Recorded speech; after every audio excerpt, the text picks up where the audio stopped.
everybody. I am Sammy, doing right? hello. How are we? Good, yeah. Raring to go. Right down there, turn. Yeah, sorry. I thought you were saying hello to everyone else, and then Skaz went and jumped in there. Should we start again, Skaz? It never goes as it should. So I am doing another Pentatonic podcast tonight with the Skylights boys. So I'm joined with Skaz and Turn, and it's an honour actually. And I'm wearing. They made me this amazing shirt. It's like a lead shirt, but it's Skylights, and it's got my name on the back as well. I don't know if you can see. Can you see that? Oh no, hold on. There we go. It's so cool. It's like my new favourite thing. Go give the lead salute. Ever. Loot. I love how all your followers thought I was a Leeds fan. They're like, oh, I didn't know you supported Leeds, Sam. And I was like, I do now. You've joined the cult. Yes. YRA. YRA, yeah. It's good. I love it though. It's just such a nice thing to have. It's a good top, isn't it? It's good design. It's so beautiful, and it's such good quality as well. But I also get a lot of stuff from bands, but this is the real special thing. Good stuff. I wear it with pride. Thanks to the Cherries for making them for us, thank you. Oh yeah, the guys that made them. It was a long time coming though, wasn't it, Turn? I remember you messaged me like a couple months ago. You're like, I'm going to send you a shirt. It's definitely coming. This has caused me a lot of stress. I tell you. No. And you've been doing stress. And you've been signing all these CDs as well. Oh, that's been really fun actually. That's been good because I didn't have to do it with Rest at Band because I went down early. Did you sign them, Skaz? I did, yeah, but he went down on his own and had a picture with all of them, got all fame and stuff, and yeah, we went down yesterday on the quiet. You took all the glory? He took all the glory, yeah. How many did you sign?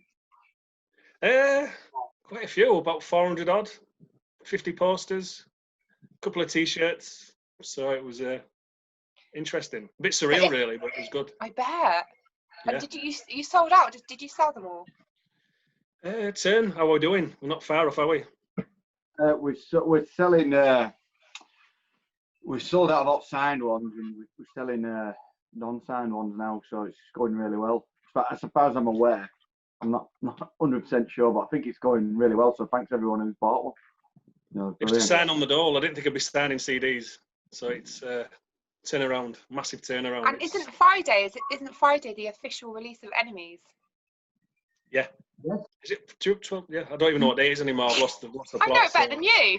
Yeah, yeah. So exciting stuff. What a tune, by the way. That was the first. I think I'd followed Skylights and I hadn't really heard your song. I think someone had tagged me in like a little clip of Enemies, and I was like, oh, this is like proper. It's a proper rock and roll song. Absolutely love it. It's in my on repeat list all the time. I absolutely love it. Thanks a lot. I like it. He sent me a riff. He knew it was a good song for a while. He was bugging me and he was sending me these little riffs and stuff on WhatsApp, and I was having a listen and he says, this one's going to make us famous, this. I was like, all right. And I listened to it and I thought, you know what? It's a good tune, this. So normally I just turn up to recordings with no lyrics, to a few cans from the night before, just scribble some down. A bit repetitive, our lyrics, as you can probably tell, and stuff, but this one I put some effort into it and just thought, you know what, it deserves some good lyrics and a bit of bite in it and stuff. And you look a proper geezer in the video as well. You got like a cream, is it Stone Island cream like Parker? Yeah. You got thing is with a band, it's not just about the music, it's about the image as well. Absolutely. You've got to look cool, you've got to be cool, you've got to be like a peacock on stage and stuff. Not like an idiot, but just I don't know, it's a performance, isn't it? So people want to see you perform. Do you feel really like in your element when you're performing, like as a friend? Yeah, I love it, yeah. I'm in the zone. Have a few beers before, get on stage, just absolutely love it. People think I'm not loving it, I look a bit arrogant and stuff, but I'm really loving it. And then I think that's kind of part of your thing. You're not arrogant at all, but yeah, it's just swagger. I like it. Yeah, I think as a frontman you've got to have some swagger. It's a bit boring, isn't it? If you go to a show, you want to see someone just giving it someone strutting about.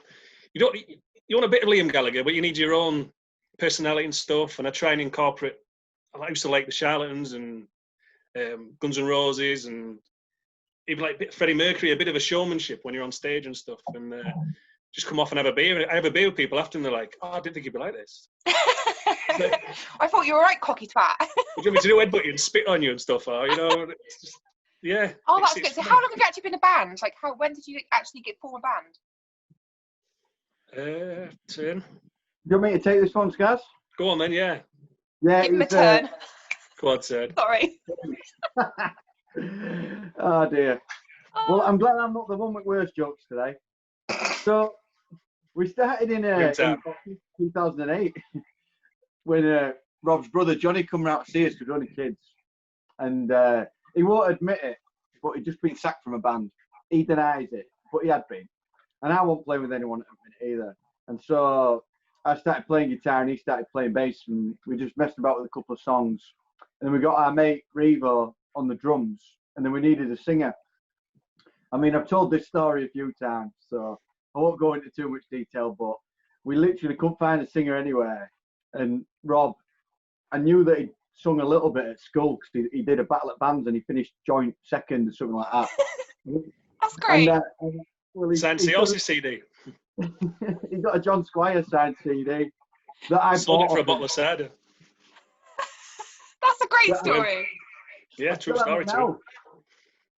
I still have it now. I had it hung on my wall for years, that John Squire autograph. I mean, Skaz didn't have a clue who he was. Not a clue, he just wanted. No, I was just in it to try and pull girls and stuff, band. I regret it now, but there we go. 2008 then? That's a long time. Yeah. So you've all got the original band members as well? Not quite. But we needed a singer, like I say, and we did actually try a couple of people out. It didn't quite work out. And so it was like, we need to get Rob in, like Skaz. So I remember knocking on his door. I mean, coming down, like, in his pants and that. It was like, I'm in bed. It was like 5 o'clock in the afternoon, and I'm like, mate, you're coming to practice. We're not leaving until you come. He's like, I'm not. So I'm like, I've got you some beer. So I had a crate of beers. I'm like, you're coming. You've got no choice. He's like, all right, I'll come. So we literally dragged him down. I give him the words on a sheet of paper, and he's singing. I'm thinking, this is all right. And I'll be honest with you. I'll be totally honest with you, Sam. From the bottom of my heart, if it had sounded terrible, I wouldn't have cared, because we were going to do a gig, whatever. So I'm saying, Rob, you sound great. And I called the promoter that I know. I said, we need to get a gig quick, because I just wanted to get it going. Because when I want something, I want it now. So I'm one of them, you know what I mean? So I can't like that. That's good. It's a good way to be. So I booked a gig for 2 weeks' time. Bearing in mind, I just dragged him out of his bedroom where he'd been asleep and dragged him to practice that day. And then I said, listen, we've got a gig in 2 weeks now, so we have to do it. So we had about 3 or 4 practices, and we just did the gig. We did about 5 songs together and just... That's amazing. Where was your first ever gig? It was at Fibbers. And we had a handful of mates down. And it was all right, actually. It wasn't too bad. But because we were younger, we're quite young, we had a tendency just to treat it more of a party, especially Rob. I mean, we had to drag him out of the pub or a mate's house just to get him to gigs. It was a disaster, really. Like it's like a carrot on a stick. Like, come on, Rob. Yeah. Beer on a stick. Follow the beer. Yeah. That's in some states. And I mean, we had some good fun. We played with some good bands, actually. We played with Steve Craddock from Ocean Colour. What a guy. Yeah, he was cool. Who else did we play? Well, Reef, that was a good gig. And Reef, yeah. Put your hands up. Push your hands up, yeah. Oh, yeah, that's a gas tune. All classic, yeah. Yeah. Go on, guys. I can't think of anyone else. But then it just sort of petered out. Miles had his own business going, and I was bringing songs into practice, and no one could be bothered anymore. So we sort of all give up. So you've got a second wind now. Yeah, well, I had a couple of kids in that, and Rob was always at me. Like, Skaz was like, come on, Tim, we need to start this band, And I'm like, listen, you're a good singer, mate. Go join another band. And he's like, no, I'm only ever going to be in one band. So it's got to be this band. And I was like, well, I was dead against it, 100% dead against it, because I was fed up. And then my wife was like, it'd be good if you could just do another gig. Just one more gig, just for old time's sake, because we used to have some fun, So I was like, all right, we'll do one gig. So I bought some real rubbish gear, and we had our first practice. What did our first practice back after 8 years? What did it sound like? We're going to give up again. We just sacked it off, didn't we? It was bad. It was really bad. I just thought, we're like Spinal Tap or something here, We were bad, wasn't it? No, But that's brilliant. I think the time's right as well. I think we need a band like you. There's not like we were talking about the attitude earlier. It's nice to have a band with a bit of attitude. yeah. A lot of people are really conscious of like offending. You're not offensive at all, but just like being a bit more like giving it some balls. You know what I mean? You're great. And I think I've always like, been into. your following as well. I love how it's all kind of linked with football. Yeah, we've got a few hooligans and stuff. Oh no, not hooligans. We've got casuals, a few casuals, let's say A few then. casuals.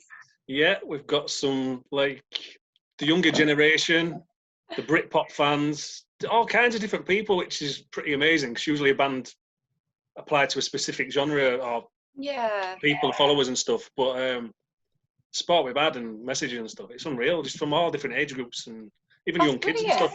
That's good to appeal to different groups of people as well. I think that's a really difficult thing to do as a band. It is, yeah. And they always comment on the live show. They always enjoy the live show, which is good. Because people film things on the mobile phone, and I'm sorry, but whoever you are, you're not going to sound great on a mobile phone. And after a gig I watch it, I think, Jesus, do I sound like that? Or are we that bad? But I've watched other bands with a similar kind of thing, and I've thought, they sound amazing. You watch them on a mobile phone. But everyone just says, we love going to your live gigs and stuff, and now people are liking the recorded stuff, and it's mind-blowing. It really is. I can't wait to come and see you. We're Yeah, hoping be a good the show. 7 gig, aren't we, Turn? When is it, October? Yeah, September it's meant to be, September. but we'll see. 19th, Yeah. so that should be a good deal. Oh, I hope so. So we basically got back and started practicing again, and I was like, I've just spent 600 quid on gear, so I'm not giving up, even though we sound terrible. Band gear. So I did my other trick again, and I booked a gig in a short space of time, a few months away. So we needed to get going really, and I didn't realise the venue was 600 capacity, and I'm thinking it's going to look ridiculous with like with 20 of our mates there. Do you know what I mean? And my mum and dad. So I'm like, we're going to have to start promoting this. And Rob had wrote the song YRA based off a Leeds United chant. So he'd basically done that. So I'm like, right. Get Leeds involved. So I started sending it out to as many people as I could on Twitter, just hounding people. Do you know what I mean? And luckily, people from the Leeds Trust liked it and used it on one of their podcasts. So they used it on the show, and it had England goalkeeper Paul Robinson on it. So that was great.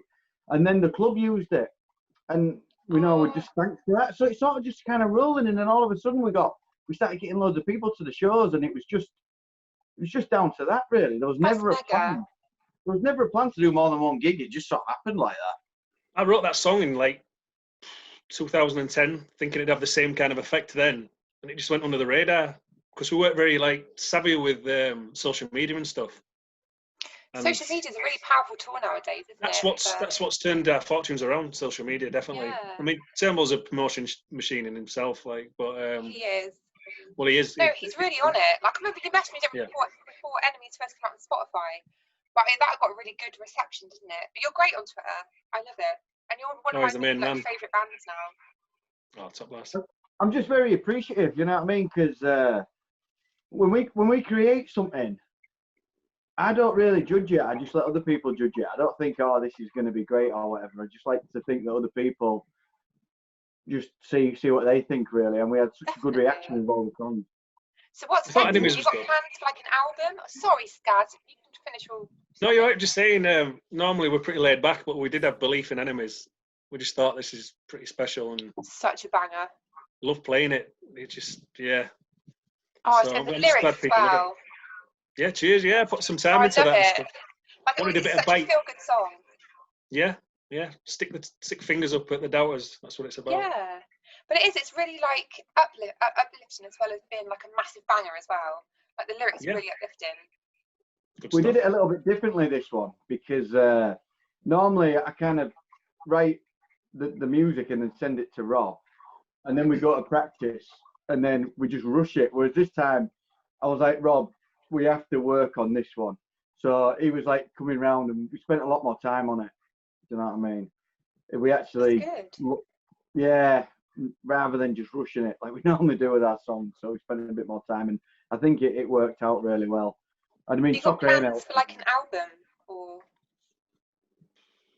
what's next? What's next? what's next? We've got a new single that's written. And I sent you a bit of it actually, Sam, didn't I? Yeah, you did. It's got no words in it. It's just me and an acoustic guitar. No, And, it sounds brilliant. But that's the starting point. So you got to hurry up. We want more tunes. Well, I went to Rob's house. No pressure. Need practices first. He sang it, and No, it it's sounded you really can't good. practice. Yeah, we were in Rob's garden just playing acoustic, and it sounded really good. Oh, that's good. You know, I'm really confident with that actually. Really confident. And what would you say? Because obviously you've had experience then of starting a band and it kind of not going so well for a little while, and then finding the love again. What advice would you give to any bands that are like just starting out, or anyone that wants to like create a band? Would you any advice? Go on, Ted, you're better. Yeah, my advice would be the reason why we failed first time was because our first demos weren't great and we didn't spend enough time on them. So we were releasing songs that weren't done properly and we were sending them out everywhere. And first impressions are really important. So when we came back after 8 years, we released our best song that was really well recorded and as good as we could do. And that helped us out. So if anything, I'd say you've got to get your product absolutely as good as you can get it. Don't just have a demo that you think's okay and send it out. You've got to get it bang on. And then just be nice and just be polite and ask people to listen. Simple as that, really. Yeah, that's really good advice actually. There's a lot of new bands at the moment. I think everyone gets a bit swamped, don't they, with like what should they be listening to. That's like my job. I go through as much new music as I can, but there's so much. I can't listen to enough in the day to get through it all. So I think you've got to have something like a little bit special. And like you say, I think like bands should, rather than rush into it straight away, should maybe try and write like 4 or 5 songs first, and then get to know them and see which one. Maybe send it to a few people and just see which one's got the best reception, and then go for that, rather than just writing a song and going, right, here we go. But yeah, that's good. And with us having sort of the Leeds niche with it, that helped as well, because the song sort of, it meant a lot to me, it meant a lot to Rob. And so if the words and that mean something to us, then maybe they'll mean something to someone else, and you know, people can sort of pick that up. So oh, absolutely. Like if anyone watches this and hasn't listened to Skylights, just listen to their tunes. I just love your lyrics. Just simple and just really great. I love them. Thank you. So I guess you're both Leeds fans. Yeah. Yep. Massive. Rob's big time. So did you guys go to school together? No, Tim went to a different school. But I used to meet him. How do you know each other? How did you meet each other? In park, we were about 8 years old, playing football. Used to bite my ankles playing football, yeah. No way. So you've been friends all this. Have you been friends all this time, or did you just? Yeah. Yeah. Oh, that's and Rob's brother Johnny as well. We're all friends from little kids. I actually went to Hogmore actually and stuff like that. So, oh no, you didn't go there, did you? No. You went to private primary school, didn't you, posh boy? Yeah, it served me well. Posh boy. We were saying earlier about the house that it was so posh it didn't have a number. Just had a name. It was Rounds Postman Pat. Yeah, Tim was out delivering CDs and he couldn't find a house. It is posh, isn't it? When your house doesn't have a number, that is really posh. I always think that's really posh. It definitely is. So what's it like then? Because obviously it's a band where you're all working like full-time jobs. What's it like to be like kind of like part in, like would your dream be to be like full-time in the music industry, or are you quite happy just to do it as a sideline? For me, I'm just a train cleaner, so there's not much at stake really. I'd leave that tomorrow if I could. Good people and stuff I work with, and I've had a good time there, but if I could be a rock star, yeah, too right. But these lads have worked hard for their jobs and got good careers and stuff, so it's a little bit different. And I mean, the money now, it's not like the 90s, you know, when you sign and you get a big cash fall and stuff and you rely on CD sales and stuff. It's just a different world now. Yeah. So you'd have to ask these. Turn, would you do it? Well, I'm a quite high up lawyer, so, you know. No way. No, I'm surprised that you're a lawyer. Lawyer? I would have joked, Sam. I was going to say, I'm chatting to you about work as well. You happy then? Nah, I'm an electrician and, you know, I quite enjoy it. It's all right. you know, the thing with music is to earn a living in it, you have to earn a lot of money, you know, because with any profits, you've got to split it with label and you've got to pay your manager and then you've got so many outgoings. So to actually be able to do it as a job, it's really hard work. I mean, even top bands can't do it. But yeah, I think it's quite nice that you can work your normal lives and just do this on the side and then hopefully. But you guys, I see your guys following grow every day and everyone loves you. I've not seen a bad word about you anywhere. No, it's nice because you're there to be shot at, you if you're getting a little bit of limelight and stuff. And we've been really lucky that people have been spot on with us. I mean, Turnbull's done a sterling job. I take mick out of him and stuff, but he's done a mint job. Replies to everyone. He's good with them all. Good with when their parents bring the kids and stuff. We always have photo and stuff like that, and just try and spend time with everyone because we appreciate, you know, because we've come from nothing. It was a bit of a hobby. It's gone a bit mad at the moment and stuff, but it's just great fun. It's crazy, and we're enjoying every minute of it. It's just spot on. I love it because there's always like two different methods when you're a band. So you get some bands that like won't follow back or won't interact very much, and they hope to get the following based on the image of them kind of doing that, like not following anyone and having like a huge following, and that kind of gains traction. But then you've got the other side where you follow everyone back and you're always messaging and you kind of create like a family of fans. And that's I think if you're Liam Gallagher, you can do that. Liam Gallagher. If there's anyone else, no, you just look a bit stupid, I think, really, but each to their own, innit? So.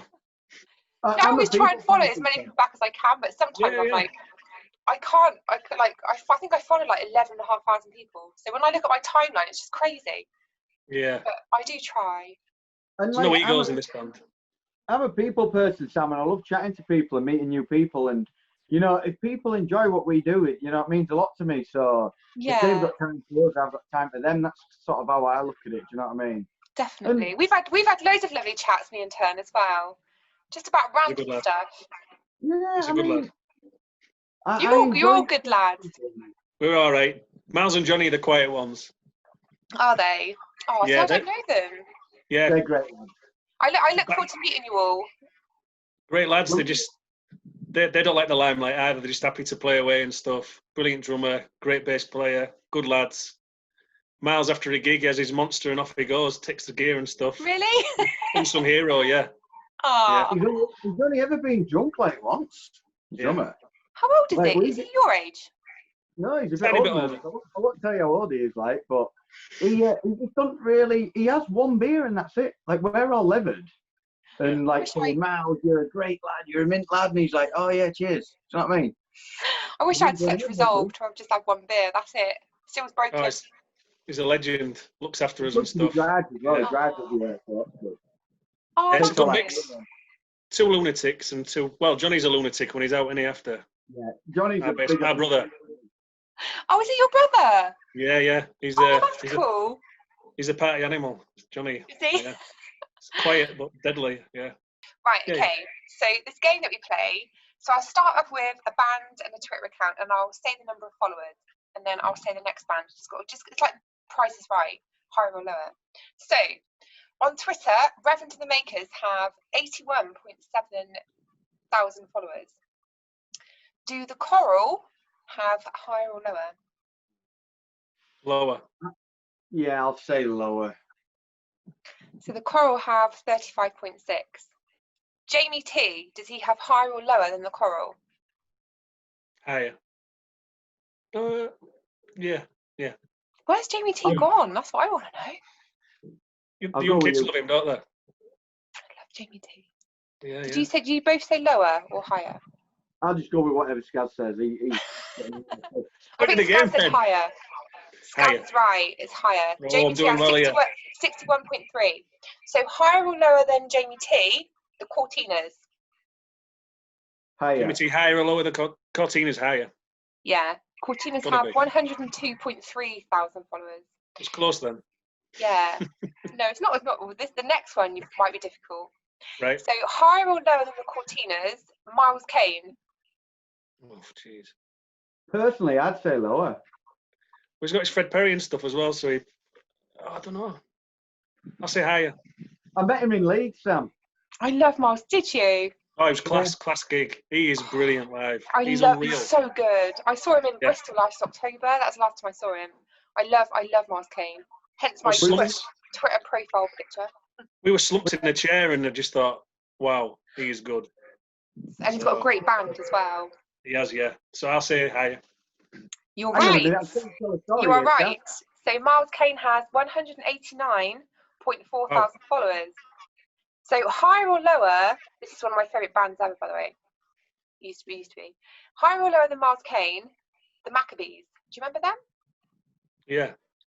Lower. They broke up a few years ago and I was gutted. Yeah, I'd say lower. Yeah. So the Maccabees have 96.7. Right, so we've got a few more. So higher or lower than the Maccabees? I'm just conscious of time. Let's do it really quick. Higher than the Maccabees, the Black Keys. Good band. Higher. Yeah, way higher. 742,000 they've got. Yeah, well, that's good. I know, it's mental. So higher. Oh, hold on a minute. Oh God, do you know what I've just done? So the guy that runs the podcast sent me 2 separate quizzes, and I've just gone on to the second one. So anyway, you did really well.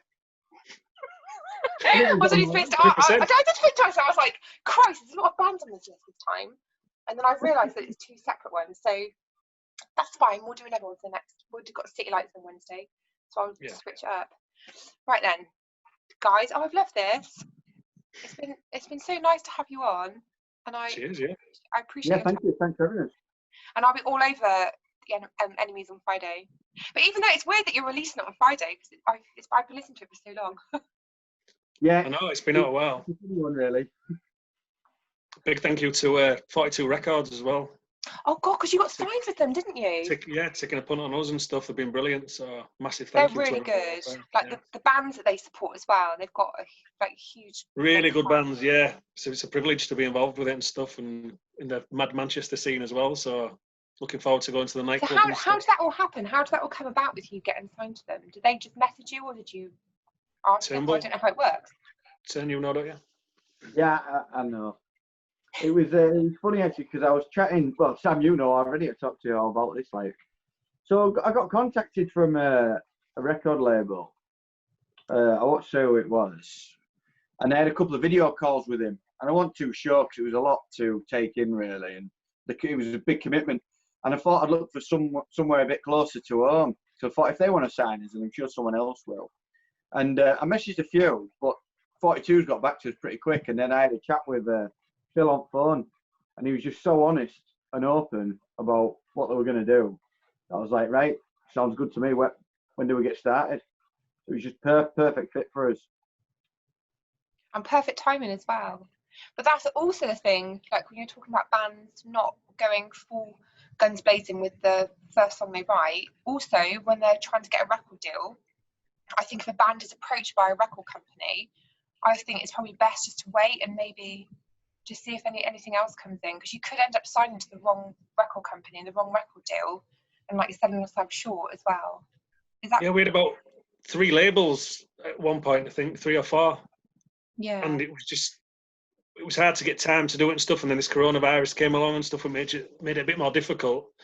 And then Turnbull just had belief in the record label we're now, and no turning back. Brilliant set of lads. Oh, you deserve it. So thank you, Skaz and Turn, for joining us tonight on the Pentatonic podcast. Thanks, and I look forward to hearing all about your release on Friday. And most importantly, I'm looking forward to coming to see you when your gigs. You're rocking. I'm going out on the beers with you. It'll be a good one.